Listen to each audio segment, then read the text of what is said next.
Telangana cabinet సమావేశం మరి కాసేపట్లోనే ప్రారంభం కానుంది. ఇప్పటికే ఏదైతే ఈ క్యాబినెట్ సమావేశం ముఖ్యంగా లోక్సభ ఎన్నికల ముందు జరుగుతున్న క్యాబినెట్ సమావేశం కావడంతో పలు ప్రజాకర్షక పథకాలు ఈ క్యాబినెట్ సమావేశంలో చర్చించే అవకాశం ఉంటుంది అనేటువంటి సమాచారం మనకుంది.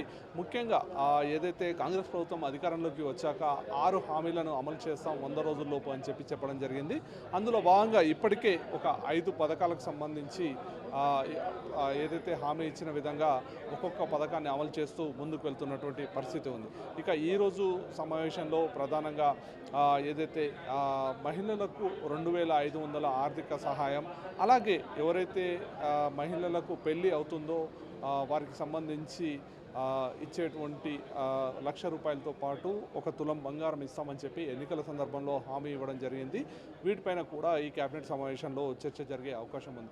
ముఖ్యంగా ఒకవైపు ఎన్నికలు సమీపిస్తున్న నేపథ్యంలో ప్రజలను ఆకట్టుకునేలా కూడా ఈ కేబినెట్ సమావేశంలో పలు కీలక నిర్ణయాలు తీసుకోవాలని చెప్పి ఇటు రాష్ట్ర ప్రభుత్వం భావిస్తోంది. అందులో భాగంగా ఏదైతే ఇప్పటికే 6 హామీలను అమలు చేయాలంటే వైట్ రేషన్ కార్డు తప్పనిసరి చేస్తూ ప్రభుత్వం నిర్ణయం తీసుకుంది. కాబట్టి చాలామందికి కూడా వైట్ రేషన్ కార్డు లేనటువంటి పరిస్థితి. ఈ నేపథ్యంలో వైట్ రేషన్ కార్డును సంబంధించి విధి విధానాలు చర్చించి దానికి సంబంధించి కూడా ఒక నిర్ణయం తీసుకునే అవకాశం ఉంది. ఇక మరోవైపు ఏదైతే ఇప్పటి ఉద్యోగులకు సంబంధించినటువంటి సమస్యలపైన కూడా ఈ కేబినెట్ సమావేశంలో చర్చించే అవకాశం ఉంది. దాదాపుగా 5 డిఏలు రావాలి అని చెప్పి ఇటు ఉద్యోగ సంఘాలు కోరుతున్నాయి. మరోవైపు ఈ 5 డిఏలకు సంబంధించి ఒక 2 డిఏలు ఇచ్చేందుకు కూడా రాష్ట్ర ప్రభుత్వం సుముఖంగా ఉన్నట్లు మనకు సమాచారం. ఈ నేపథ్యంలో ఉద్యోగ సంఘాలకు సంబంధించినటువంటి సమస్యలు వీటిపైన కూడా ఒక నిర్ణయం తీసుకునే అవకాశం ఉంది. అయితే ఒక 2 డిఏలు ఇస్తారు అనేటువంటి చర్చ కూడా జరుగుతోంది. మరోవైపు పీఆర్సీకి సంబంధించి ఇప్పటికే ఆలస్యమైంది కాబట్టి పీఆర్సీపై కూడా ఒక నిర్ణయం తీసుకోవాలని చెప్పి ఇటు ఉద్యోగ సంఘాలు కూడా కోరాయి. గత కొద్ది రోజుల కిందటే ముఖ్యమంత్రి రేవంత్ రెడ్డితో సమావేశం అయినప్పుడు ఉద్యోగ సంఘాలు వారి యొక్క సమస్యలను కూడా వివరించడం జరిగింది. అయితే ఇప్పటికే ఆర్టీసీ ఉద్యోగులకు సంబంధించి వారికి ఏదైతే దాదాపుగా కొన్ని సంవత్సరాలుగా పెండింగ్లో ఉన్నటువంటి వారి వేతన సవరణను ఈ కొద్ది రోజుల కిందటే ప్రభుత్వం వారికి వేతన సవరణ చేస్తూ ఒక నిర్ణయం తీసుకుంది.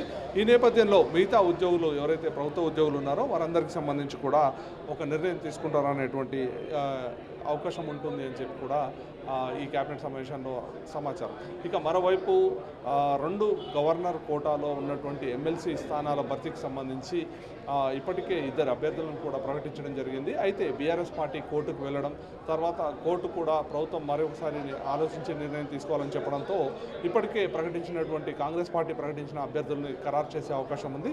వారిపై కూడా ఈ కేబినెట్ సమావేశంలో చర్చించి ఒక నిర్ణయం తీసుకోనున్నారు. ఇక మరోవైపు ఏదైతే ఈ ఉద్యోగులకు సంబంధించినటువంటి సమస్యలతో పాటు రిక్రూట్మెంట్కి సంబంధించి వివిధ శాఖల్లో ఏ ఉద్యోగాలు నియమించాలి ఏంటి అనే దానిపైన కూడా ఒక ప్రకటన చేసే అవకాశం ఉంది.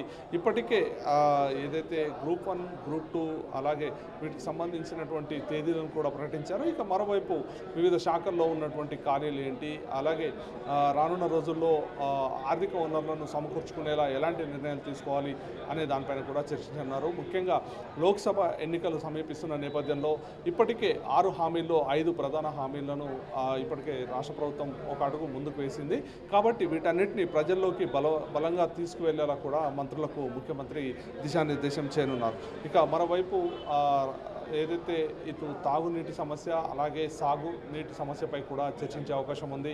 ముఖ్యంగా కాళేశ్వరం ప్రాజెక్టుకు సంబంధించి చూసుకుంటే మేడిగడ్డ వద్ద ఆ పిల్లర్లు కుంగిపోవడంతో దాదాపుగా ఇటు కాళేశ్వరం ప్రాజెక్టు పూర్తి స్థాయిలో కూడా నీరు నిల్వ లేకుండా కూడా ఎప్పటికప్పుడు బయటకు పంపిస్తున్నటువంటి పరిస్థితి ఉంది. ఈ నేపథ్యంలో రానున్నటువంటి ఏదైతే వర్షాకాలం నేపథ్యంలో ఇటు ఎండాకాలం ముగిశాక వర్షాకాలం వస్తుంది కాబట్టి ఇటు వేసవి కాలంలో తాగునీటి సమస్య అలాగే రానున్నటువంటి వర్షాకాలంలో సాగునీటి సమస్యపై కూడా ఈ కేబినెట్ సమావేశంలో చర్చించి ఒక నిర్ణయం తీసుకోబోతున్నారు.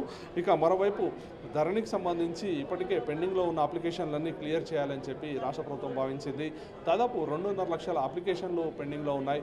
వాటికి సంబంధించి క్లియర్ చేసే ప్రక్రియ ప్రస్తుతం కొనసాగుతోంది.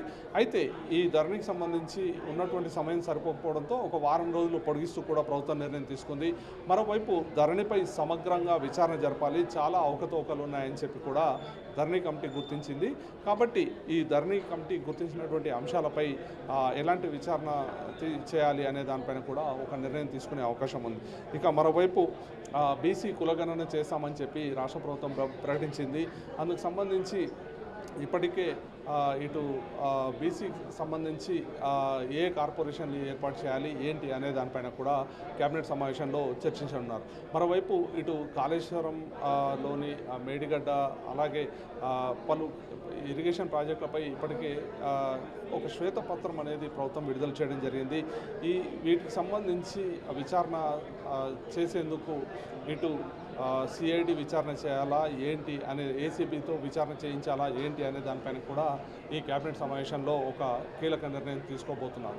ఇక మరోవైపు ప్రధాన ప్రజాకర్షక పథకమైనటువంటి మహిళలకు 2500 ఇస్తామని చెప్పి కాంగ్రెస్ ప్రభుత్వం ఎన్నికల ముందు ప్రకటించడం జరిగింది.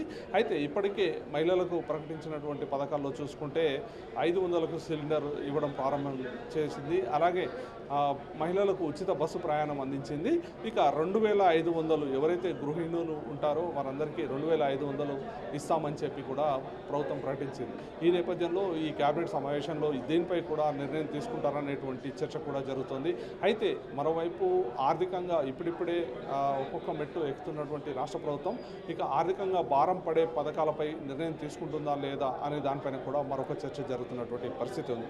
అయితే మొత్తానికి మరి కాసేపట్లోనే ముఖ్యమంత్రి రేవంత్ రెడ్డి అధ్యక్షతన సచివాలయంలో తెలంగాణ కేబినెట్ సమావేశం కాబోతుంది. ఎన్ని గంటల వరకు ఈ యొక్క తెలంగాణ కేబినెట్ భేటీ అవకాశాలు జరిగే అవకాశం ఉంది?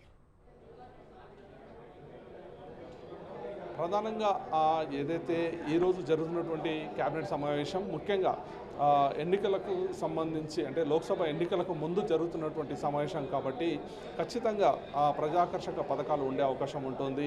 ఒకవైపు ఇటు ఉద్యోగులు కూడా చాలా నిరుత్సాహంలో ఉన్నటువంటి పరిస్థితి ఉంది. వారి డిఏలు పెండింగ్లో పెట్టడం అలాగే పీఆర్సీపై ఎలాంటి ప్రకటన చేయకపోవడంతో ఇటు ఉద్యోగులను సంతృప్తిపరిచేలా కూడా నిర్ణయాలు తీసుకునే అవకాశం ఉంది. ఇక మరోవైపు ప్రజలకు సంబంధించి చూసుకుంటే వైట్ రేషన్ కార్డుల సమస్య చాలా పెద్ద ఎత్తున ఉంది.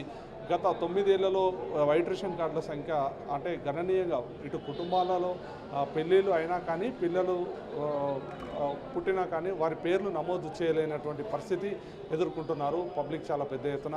ఈ నేపథ్యంలో వైట్ రేషన్ కార్డులకు సంబంధించి కూడా ఒక కీలక నిర్ణయం తీసుకునే అవకాశం ఉంది. ఇప్పటికే ప్రభుత్వం ప్రవేశపెట్టినటువంటి పథకాలన్నిటికీ కూడా ఖచ్చితంగా ఒక కొలమానం ఉండాలి. అందులో భాగంగానే వైట్ రేషన్ కార్డును కంపల్సరీ చేస్తూ కూడా ప్రభుత్వం ఒక నిర్ణయం తీసుకుంది. కాబట్టి ఇలాంటి అంశాలపై ప్రధానంగా చర్చించే అవకాశం ఉంటుంది. దాదాపు 1 నుండి 2 గంటల పాటు ఈ కేబినెట్ సమావేశం కొనసాగే అవకాశం ఉంది. ఈ సమావేశం తదనంతరం ఇటు మహిళా సంఘాలతో ముఖ్యమంత్రి సమావేశం కూడా ఉంది సికింద్రాబాద్లో. కాబట్టి ఒక 1 నుండి 2 గంటల సమయం ఈ కేబినెట్ సమావేశం జరిగే అవకాశం ఉంది. Thank you Venu.